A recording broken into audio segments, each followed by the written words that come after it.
سلام دوستان عزیزم، ببخشید که من نتونستم قسمت بعدی صحبت کنم. قسمت اول برای تهیه این کیف ما وسایل مورد نیاز رو براتون توضیح دادیم. خب این کیف که خیلی مناسبه برای بانوان عزیزم، دختر خانمای عزیزم. خیلی ساده بافته میشه، از یه تورباف درشت استفاده کردیم. ابعاد تورباف 36 در 25 هستش. برای این مدلی که ما استفاده میکنیم تورباف درشت استفاده میشه، ولی خب شما میتونید عزیزم استفاده کنید، ولی این مدل رو دیگه نمیتونید کار کنید. دو تا بغل کیف داریم، ابعاد 11 در 4 11 در 4 سانتی متر. پس این شد 25 در 36، اینم شد 4 در 11.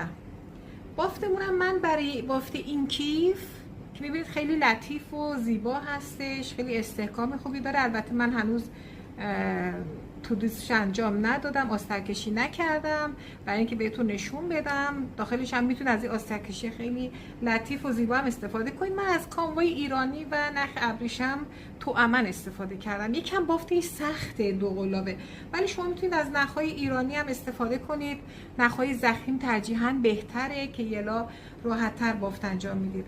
برای بافت این کیف یک زنجیر بافی ساده است که به دو صورت رفت و برگشت توی خونه ها انجام میدم. من یه نمونه رو براتون کار میکنم، تو ویدیو قبلی هم براتون کار کردم، منتها برای اینکه این کاموا درشتره و بهتر دیده میشه من اینجا هم براتون توضیح میدم. شما نخوا از قلاب میکشین، اضافیش هم کوتاه میکنین که توی بافت بعدیتون سیو کنین. من فقط چون میخوام آموزش بدم دیگه اون مراحل انجام نمیدم.